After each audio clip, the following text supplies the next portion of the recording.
Okay, Ananya एक बार check करना, voice clear है? Yes sir. और स्क्रीन शेयर हो रही है? Yes sir. चलो नोट करेंगे। देखो लास्ट टाइम हमने ज्योमेट्री लाइसेंस पढ़ लिया था पूरा, ज्योमेट्री लाइसेंस कंप्लीट खत्म कर लिया है। उसमें अब क्वेश्चन बन सकते हैं, ऐसा नहीं कि क्वेश्चन और नहीं बन सकते, लेकिन हाँ मैक्सिमम क्वेश्चन हम लोगों ने प्रैक्टिस कर लिए थे, तो उसको स्टडी कर लेना। एक दो क्वेश्चन जल्दी से नोट करेंगे, ये क्वेश्चन जेईई में पूछे हुए हैं। जैसे C2FClBri, इसमें चेक करना है कितने ज्योमेट्री लाइसेंस बनेंगे। C2FClBri 11 साल बच्चे आंसर करेंगे, कितने ज्योमेट्री लाइसेंस बनेंगे इसमें।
मुकुल का आंसर 4 है, और कोई?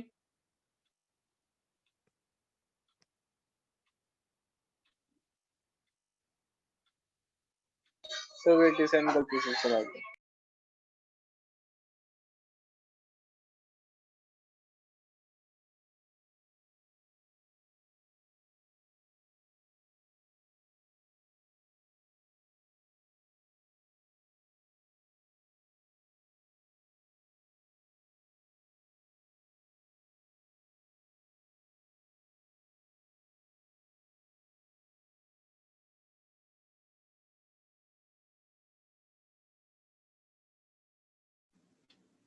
चलो देख लेंगे एक बार। कुणाल का आंसर 6 है, 6 सही है आंसर। ध्यान देंगे, ये सबसे निकल जाना जी था। जेड फॉर्म बना दो, एक को इंटरचेंज कर देना, ई बन जाएगा, BRI। देखो इधर ये प्रायोरिटी ज्यादा, इसकी प्रायोरिटी ज्यादा, ये जेड फॉर्म। अब एफ के साथ ले लिया CL, BR, और एफ के, सॉरी CL ले चुके हैं, एफ के साथ ले लिया BR, और CL के साथ ले लिया I, फिर एफ के साथ I ले लो, और एफ के साथ I, CL के साथ BR। ये फॉर्म्स आ गई, ये बल्कि, तो ये जेड फॉर्म है, ये जेड फॉर्म है, ये जेड फॉर्म है। बस किसी एक ग्रुप को इंटरचेंज कर दो, इन दोनों को इंटरचेंज कर दो, ई बन जाएगा, इन दोनों को इंटरचेंज कर दो, ई बन जाएगा, इन दोनों को इंटरचेंज कर दो, ई बन जाएगा। तो ये 6 आइसोमर्स बनेंगे इसके, 6 ज्योमेट्रिकल आइसोमर्स। समझ आ गया कि नहीं? ये 6 ज्योमेट्रिकल आइसोमर्स। कोई डाउट तो नहीं किसी को? No sir. हाँ, तो ये तुम्हें निकालना आना चाहिए, ध्यान रखना चीज का सही है। नेक्स्ट नेक्स्ट पूरा जैसे इस टाइप के कंपाउंड पूछ लेंगे।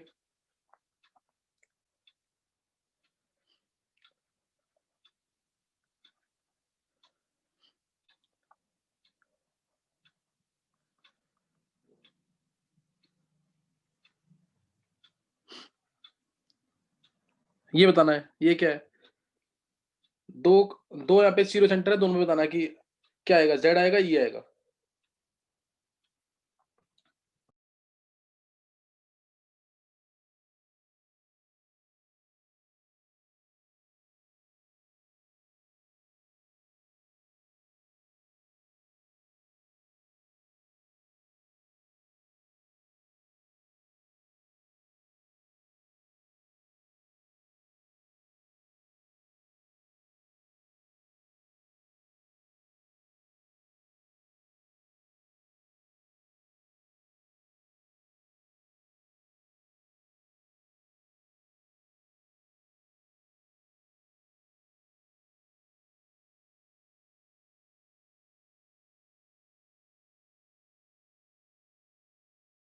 चलो किसी को आंसर बोलना है इसका? सर Z और सर E। Z और E। देखो इधर Z और E, देखो ध्यान देना, 1 पहले इसको देंगे, यहाँ से बोलना है 1 2 3 4 5 और ये 6। तो इसकी नंबरिंग करें, अब यहाँ पे देखेंगे 2 पे देखेंगे और 4 पे बताना है, 2 पे और 4 पे। 2 पे Cl की प्रायोरिटी ज्यादा और इधर इस वाले C की प्रायोरिटी ज्यादा, यानी ये 2 पे आएगा E। समझ आई बात कि नहीं है? 2 पे आएगा E। अब 4 पे चेक करेंगे, 4 पे Br की प्रायोरिटी इधर ज्यादा और इधर ज्यादा होगी N की, तो ये 2E4Z आएगा। ये आंसर आएगा इसका 2E4Z। फिर IUPAC नेम इसका, IUPAC क्या आएगा 2 क्लोरो 4 ब्रोमो, IUPAC क्या आएगा इसका 2 क्लोरो 4 ब्रोमो 5 एमिनो और hexa 2 4 diene 1 oic acid, hexa 2 4 diene 1 oic acid. पूरा नाम क्या होगा उसका 2E4Z 2E4Z 2 chloro 4 bromo 5 amino hexa 2 4 diene 1 oic acid, hexa 2 4 diene 1 oic acid. Clear होगी बात कि नहीं है? ये पूरा नाम होगा उसका, सही ना, पूरा IUPAC नेम होगा। नेक्स्ट नोट करेंगे। तो ये तुम्हें आने चाहिए क्वेश्चन सब, ये हम सब कर चुके हैं। क्वेश्चन बहुत सारे बनते हैं इसके, क्वेश्चन इसके बहुत सारे बन जाएंगे और लेंगे। और जैसे ये बन गया क्वेश्चन, डबल बॉन्ड O लिया, डबल बॉन्ड O लिया, NH2OH डाल दिया। फास्ट देंगे आंसर, कितने आइसोमर्स, कितने आइसोमर्स, या ये ले लिया सपोज,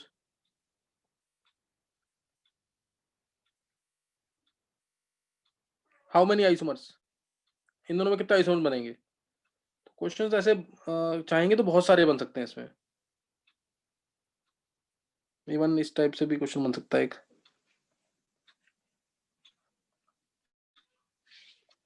मुकुल ने 6 निकाल लिया आंसर, सर फर्स्ट का 6। फर्स्ट का 6।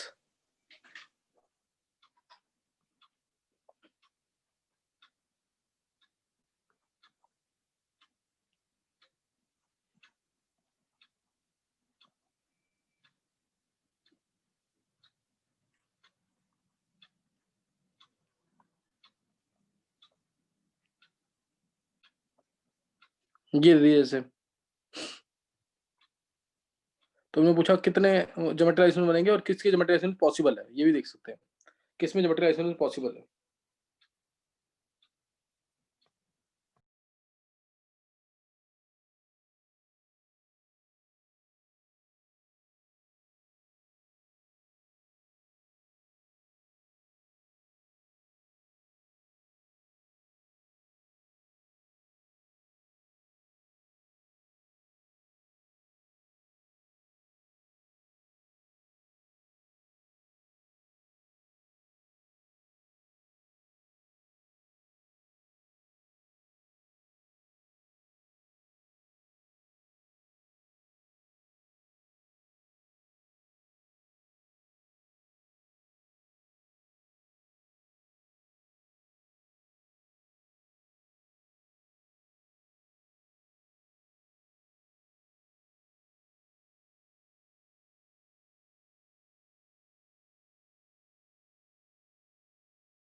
चलो फर्स्ट का आंसर क्या आएगा, फर्स्ट का आंसर सर 2 आ रहा है।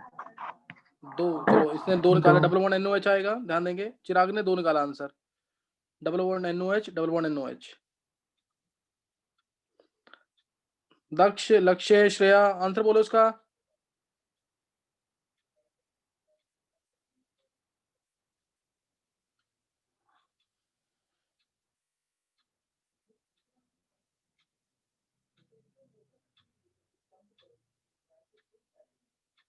बोलना किसी को आंसर इसका।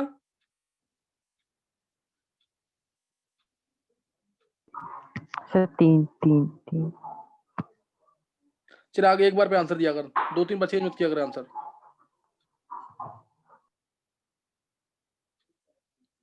चलो ये आंसर किसी और को बोलना है इसका फर्स्ट का। चलो बिल्कुल सही है चिराग तेरा। 3 आंसर आएगा। 3 स्टीरियो आइसोमर्स कैसे कि यहाँ पे इधर देखेंगे, ध्यान देना, इस पॉइंट पे सिन आ जाए, सिन आ जाए, फिर एंटी आ जाए, एंटी आ जाए, सिन सिन एंटी एंटी। सिमेट्रिकल कंपाउंड है इसलिए सिन और एंटी ले सकते हैं, सिन और एंटी। एंटी सिन नहीं ले सकते कि काउंटिंग कैसे, नंबरिंग कैसी भी होती है आईपीसी नंबरिंग, इसलिए ये 3 आइसोमर्स। कोई डाउट किसी को? किसी को कोई डाउट तो नहीं है इसमें?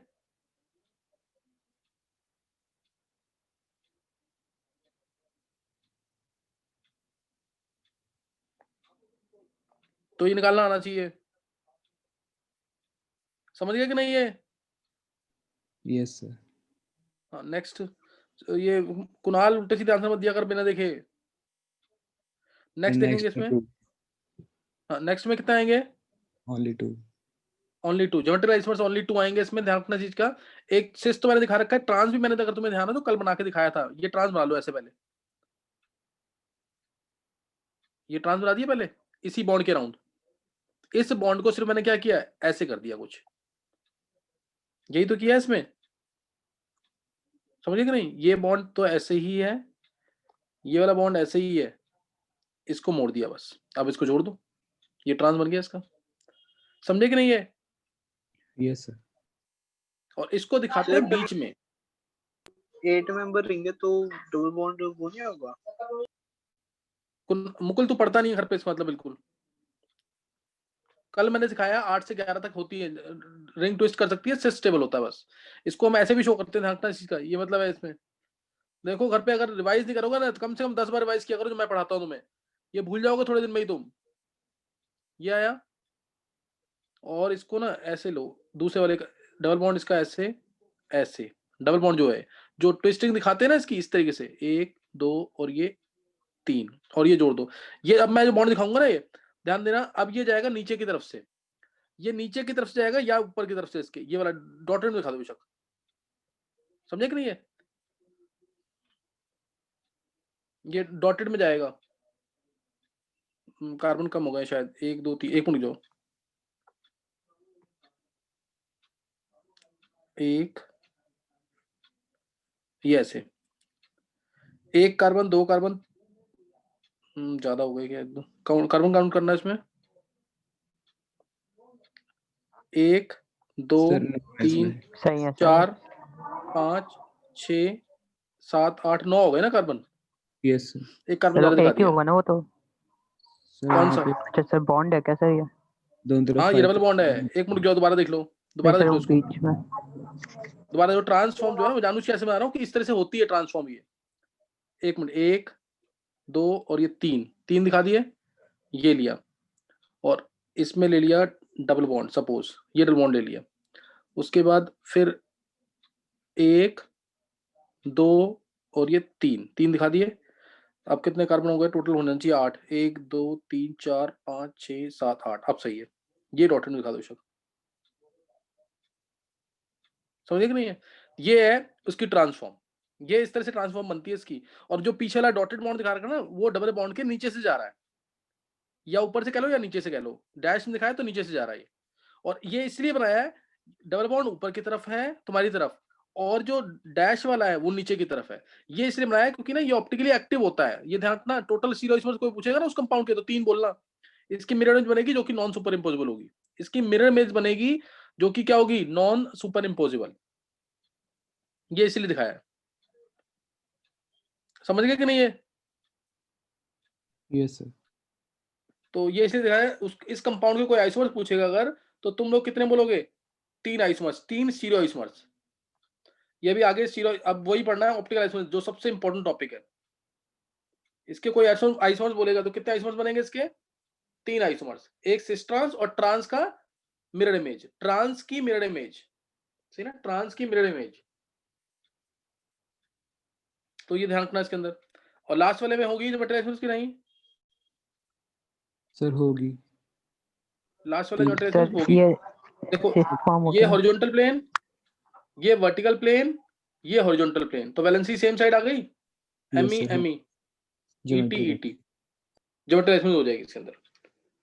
लास्ट वाली रिंग में देखना कि वो हॉरिजॉन्टल प्लेन में वर्टिकल प्लेन में। अगर मैं इधर एमई लगा देता तो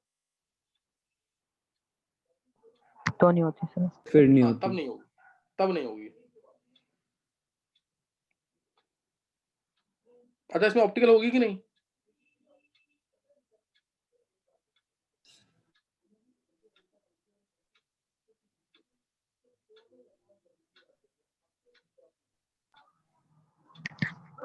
नहीं होगी। होगी क्यों? ये इधर देख के नहीं होती क्या? अगर इसमें ना वैसे सीओएस चेक करते हैं, अगर इसमें सीओएस आ जाती तो नहीं होगी। चलो ये बाद में लेंगे, छोड़ दो उसको भी। चलो अब नेक्स्ट जो हमारा टॉपिक है ना, ज्योमेट्रिकल चलेगा, अभी आगे भी बीच में मैं क्वेश्चन लूंगा इसके। अब हमारा जो नया टॉपिक है वो मेन है क्या? ऑप्टिकल आइसोमर्स, सही ना, optical isomers, most important topic, optical isomers.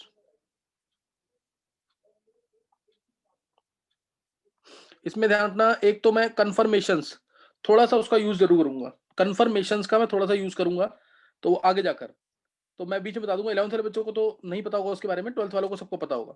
Conformational isomers का भी थोड़ा सा यूज करूंगा इसके अंदर। मैं बता दूंगा कैसे, जैसे हमने ज्योमेट्रिकल में थोड़ा बहुत तुम्हें ऑप्टिकल बता दिया था, ज्योमेट्रिकल में थोड़ा सा ऑप्टिकल बताया था कब? जब हमने सीआईपी रूल्स पढ़े थे, कैन इन गोल्ड प्रीलॉग रूल्स पढ़े थे, तो मैंने तुम्हें थोड़ा सा ऑप्टिकल बता दिया था। आर और एस निकालना सबको सिखा रखा है, एनेंटियोमर्स क्या होते हैं, रेसिमेट क्या होता है, सबको सिखा रखा है। तो ऐसे ही इसके अंदर मैं थोड़ा सा कन्फर्मेशनल आइसोमर्स भी लूंगा, तो उसको भी ध्यान देना है। ऑप्टिकल आइसोमर्स, ऑप्टिकल आइसोमर्स क्या होते हैं? जिनमें क्या होगा? ऑप्टिकल आइसोमर्स स्टीरियो आइसोमर्स है, तो इसलिए सेम क्या होगा इसमें भी? Molecular formula. सेम क्या होगा? Structural formula. Same molecular formula, same structural formula, और फिजिकल प्रॉपर्टीज भी सेम होती हैं, सेम फिजिकल प्रॉपर्टीज। जो केमिकल प्रॉपर्टीज हैं वो भी सेम होती है, लेकिन towards optically active reagent different होती है। तो तुम सिंपल डेफिनेशन लिखो अभी, same molecular formula, same structure formula, but different behaviour towards plane polarized light, different behaviour towards plane polarized light. Physical property same होती है, boiling point, melting point, solubility, surface tension, refractive index, ये same होता है। और जो chemical properties होती है वो भी सेम आती हैं, लेकिन टुवर्ड्स ऑप्टिकली एक्टिव रेजेंट वो डिफरेंट आती हैं। जैसे आर वाला है, उसको मैंने डाला आर के साथ, आर का एनेंटियोमर एस होता है, एस वाले को आर के साथ डाला तो मिलेगा आर आर मिलेगा, आर के साथ आर, और प्लस आर एस के साथ आर, तो एस आर मिलेगा।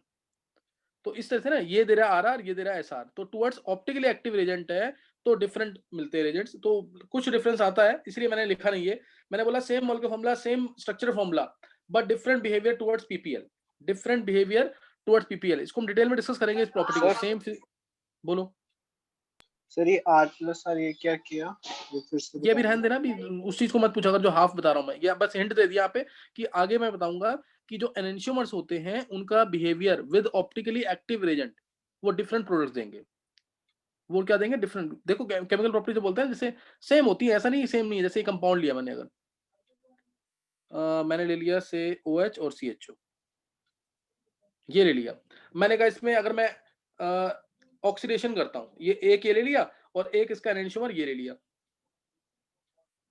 अब तो मैं अगर इसका ऑक्सीडेशन करूंगा टॉलरेंस रीजन के साथ, तो ये CHO भी COH में जाएगा, ये CHO भी COH में जाएगा, तो आइडेंटिकल आ रही है केमिकल प्रॉपर्टीज की नहीं?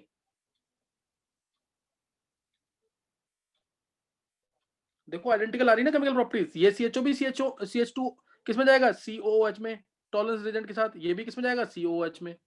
अगर मैं LiLH4 डालूंगा तो ये भी जाएगा CH2OH में, ये भी CH2OH में जाएगा। लेकिन विद ऑप्टिकली एक्टिव रेजेंट जो है प्रॉपर्टीज डिफरेंट होती हैं, मैं वो बता रहा था तुम्हें, तो इसलिए मैंने लिखा नहीं यहाँ पे। बस तुम्हें डेफिनेशन में याद रखना है, same molecular formula, same structure formula, but different behaviour towards plane polarized light. अब प्लेन पोलराइज्ड लाइट होती क्या है, मैं इसको बता रहा हूं, तुम्हें भी नोट करेंगे इसको। यहां तक किसी को डेफिनेशन में किसी को पूछना तो नहीं है, डेफिनेशन में किसी को पूछना तो नहीं कुछ। एग्जांपल देख लो एक बार और क्लियर हो जाएगा। जैसे लैक्टिक एसिड, इसका मिरर में जो बनता है वो बनेगा COOH CHOH CH3।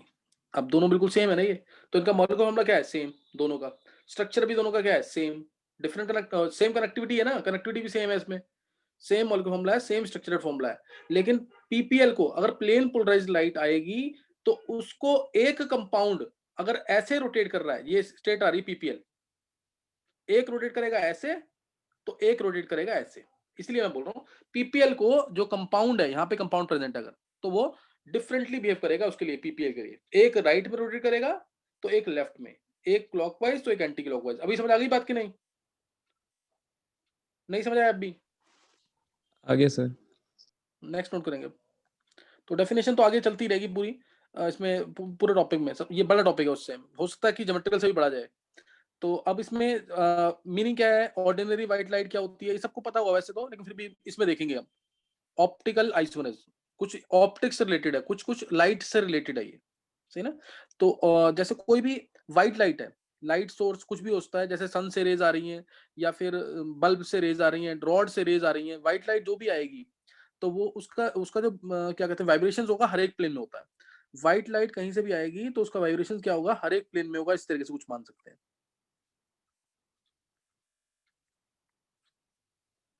Monochromatic white light आई, चाहे सन के रेज आए या रॉड से आई, किसी भी सोर्स से व्हाइट लाइट आई, उसकी वाइब्रेशंस क्या होंगी, हर एक जगह इक्वली स्प्रेड होगी, वो उसकी वाइब्रेशंस क्या होंगी, हर एक प्लेन में होंगी। तो इसको ऐसे शो करते हैं मोनोक्रोमेटिक व्हाइट लाइट, यानी जिसकी सेम वेवलेंथ है। मोनोक्रोमेटिक जिसकी सेम वेवलेंथ है। तो ये ऑर्डिनरी व्हाइट लाइट है। Clear? This is ordinary white light which has vibrations in all the planes, which has vibrations in all the planes।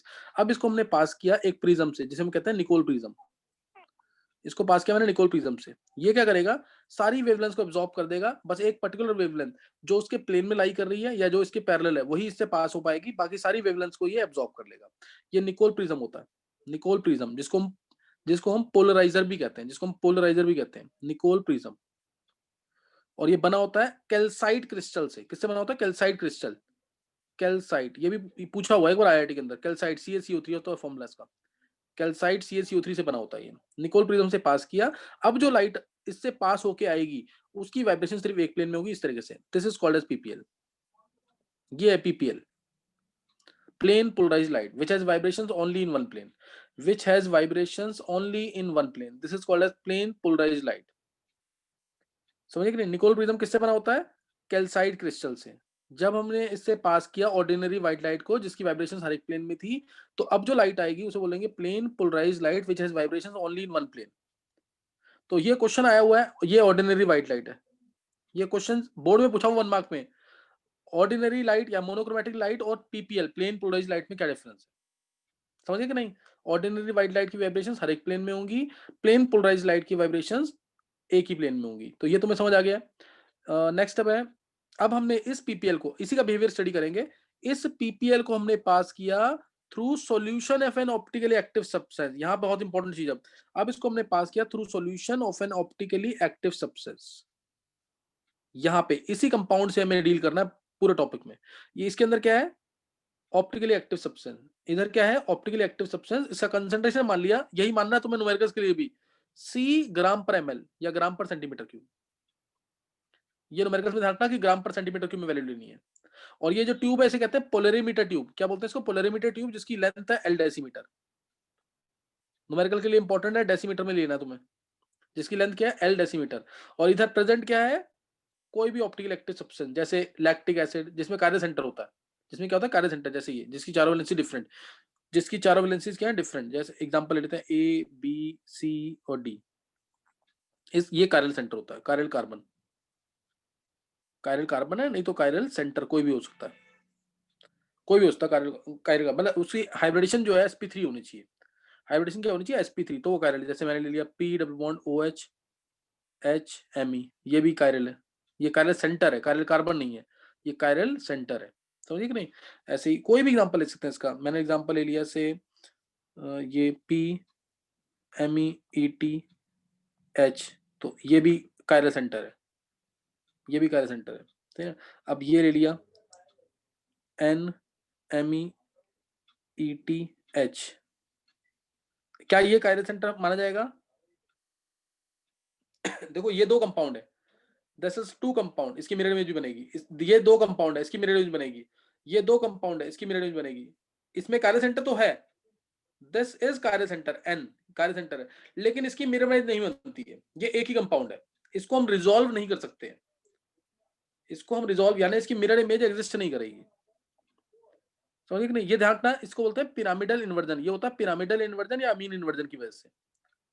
तो nitrogen वाला केस याद रखना जरूर, नाइट्रोजन वाला केस। यहाँ पे S आ जाए ना, इवन S में भी कायरल सेंटर होगा। S आ गया, जैसे HMe, एक ले लिया डबल बॉन्ड हो, S के साथ Me आ गया, H आ गया, एक डबल बॉन्ड ले लिया, एक लोन फिर बचेगा। तो ये भी कायरल सेंटर है, समझिए कि नहीं है।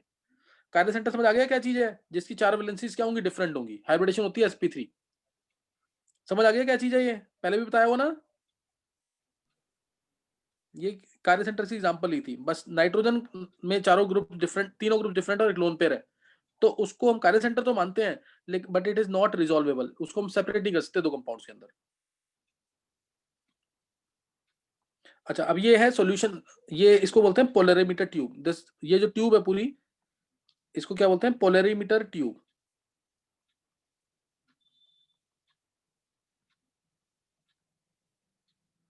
जिसकी लेंथ क्या है? L decimetre, length L decimetre. और इसके अंदर जो कंसंट्रेशन है ऑप्टिकली एक्टिव सब्सटेंस, कोई भी ऑप्टिकली एक्टिव सब्सटेंस है, उसका कंसंट्रेशन कितना है?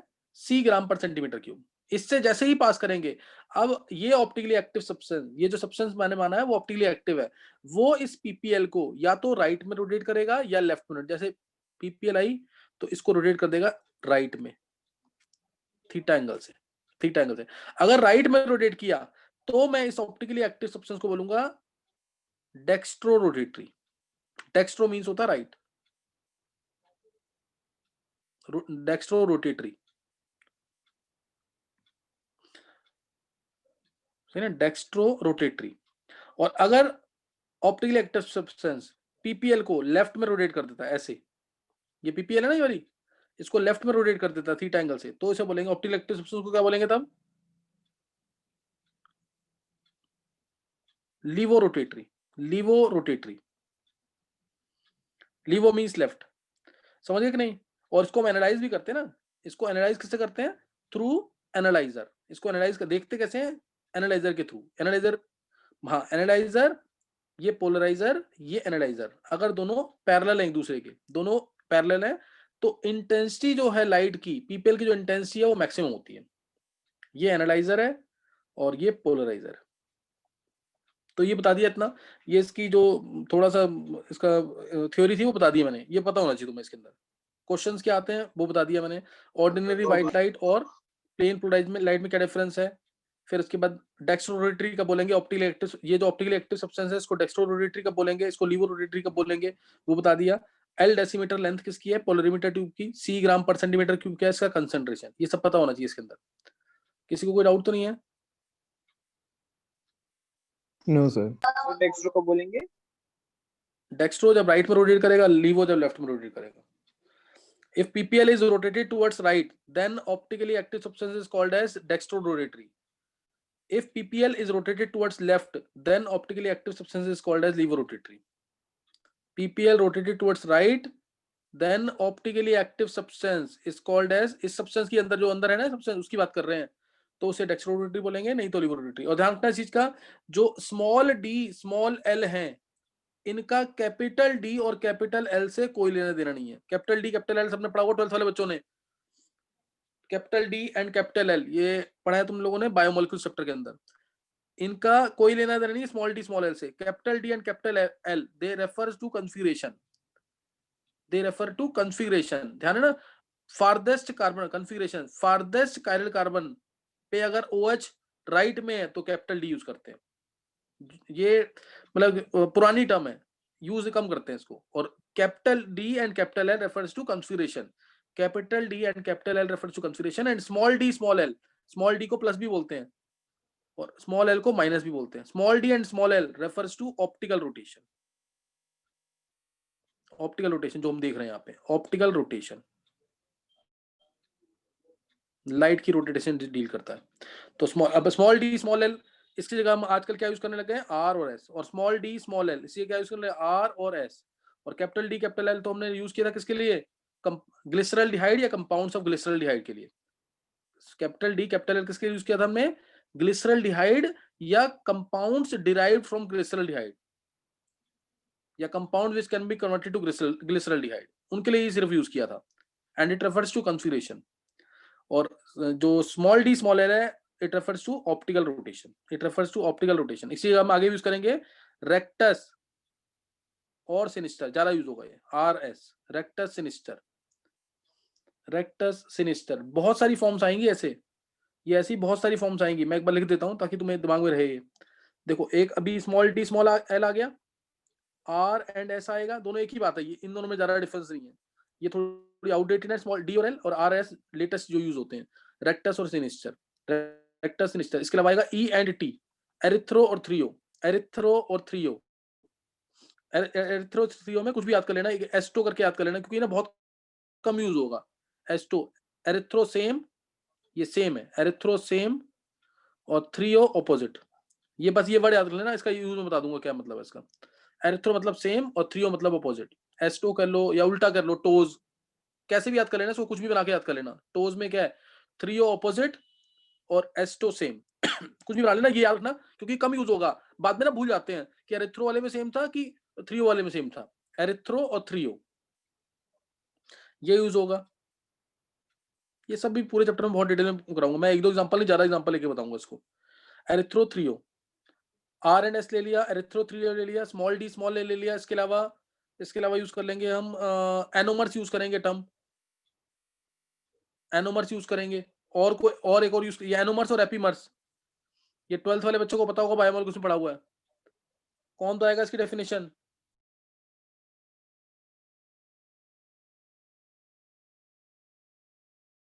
फिर ये एरिथ्रो थ्रियो ईएनटी की फॉर्म वो है, क्या बोलते हैं, एरिथ्रो थ्रियो, ये थोड़ा सा अलग है, मेन हमें ये पढ़ना है, ध्यान रखना चीज का, ये वाली और ये वाली चीज बस।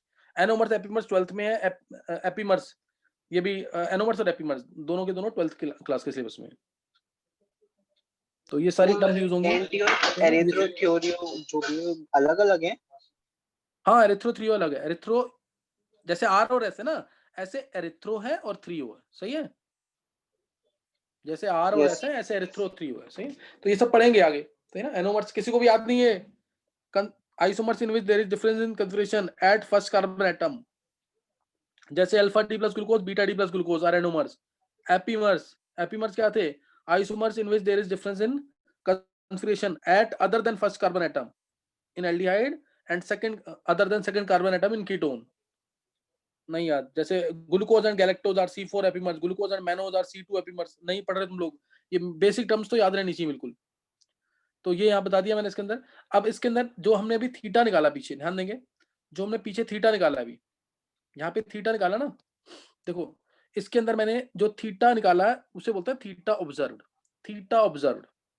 सपोज एक क्लास में बहुत सारे स्टूडेंट्स हैं, उन सबको मैंने बोला sucrose solution, sucrose optically active होता है, सबको पता है, सुक्रोज हो गया, ग्लूकोज हो गया, लैक्टोज हो गया, ये सारे क्या है, ऑप्टिकली एक्टिव हैं, क्योंकि इन सब में कायरल सेंटर प्रेजेंट है। सबने अपने अपने ग्लूकोज सॉल्यूशन बनाई, सब बच्चों ने अपने अपने ग्लूकोज की सॉल्यूशन बनाई। उसके बाद सबके पास पोलरीमीटर ट्यूब्स थी अलग अलग, सबने रोटेट किया लाइट को, पीपीएल को पास किया अपने अपने पोलरीमीटर ट्यूब से with concentration of glucose solution. तो अब जो लाइट रोटेट होगी हर एक स्टूडेंट की, वो सेम एंगल से रोटेट होगी, डिफरेंट एंगल से, क्योंकि ग्लूकोज तो ऑप्टिकली एक्टिव होता है। तो लाइट जो रोटेट होगी वो सेम एंगल से रोटेट होगी, डिफरेंट एंगल से रोटेट होगी, सर डिफरेंट ही होगी। डिफरेंट ही होगी। क्यों, किस वजह से डिफरेंट हुई, क्योंकि उसमें कंसंट्रेशन जो बनेगा किसका, ग्लूकोज सॉल्यूशन का या सुक्रोज का या लैक्टोज का, वो डिफरेंट होगा, वो डिफरेंट होगा ना, यस सर। कंसंट्रेशन सेम थोड़ी होगा। तो किसने कितना पानी डाला कुछ पता नहीं है, तो वो डिफरेंट होगा। और दूसरा, जो पोलरीमीटर डिवाइस है वो भी सबका डिफरेंट होगा, तो एल की लेंथ सेम हो, एल की लेंथ क्या होगी, डिफरेंट होगी। तो इन दोनों की वजह से जो थीटा आएगा वो डिफरेंट आएगा हर एक बच्चे का।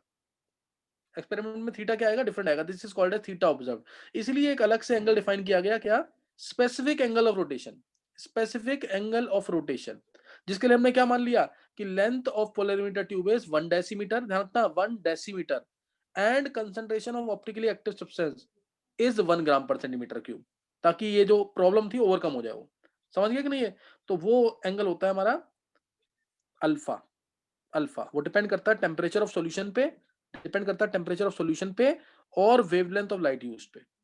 Alpha specific angle of rotation depends upon specific angle of depends upon temperature of the solution and wavelength of light used। ये क्या डिपेंडेंसी है वो सब बात की बातें हैं, सिर्फ तुम्हें ध्यान रखना है alpha here is specific angle of rotation depends upon temperature of solution and wavelength of light used and is given as theta observed by L into C। ध्यान रखना थीटा ऑब्जर्व्ड, L क्या है, length of the polarimeter tube in decimetre, L क्या यहाँ पे, length of the polarimeter tube in decimetre, and C is concentration of optically active substance in gram per centimeter cube। C is concentration of optically active substance in gram per centimeter cube। ये decimetre में है और ये हमारा ग्राम per centimetre cube में है। समझ गए कि नहीं है? तो ये टर्म ध्यान रखनी है इसके अंदर। अल्फा बता दिया मैंने, theta by L into C। Alpha here is theta by L into C। अब अगर तुम्हें डेफिनेशन निकालनी है अल्फा की, तो क्या डेफिनेशन होगी बोलो? Specific angle of rotation, specific पूरा लिखना तुम लोग, स्पेसिफिक एंगल ऑफ रोटेशन, इसकी क्या डेफिनेशन होगी?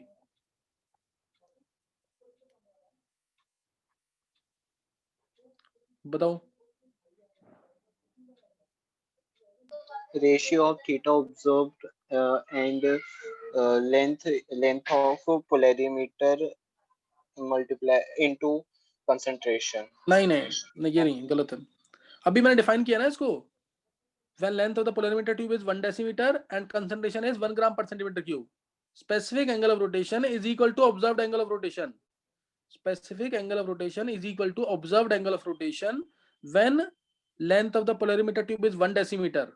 ये लिखा ना मैंने, लेंथ क्या हो जाए 1 decimetre and concentration of optical active substance is 1 gram per centimetre cube, तब वो स्पेसिफिक एंगल ऑफ रोटेशन होगा। तब क्या होगा वो स्पेसिफिक एंगल ऑफ रोटेशन। नहीं समझ आया? नहीं समझ आया?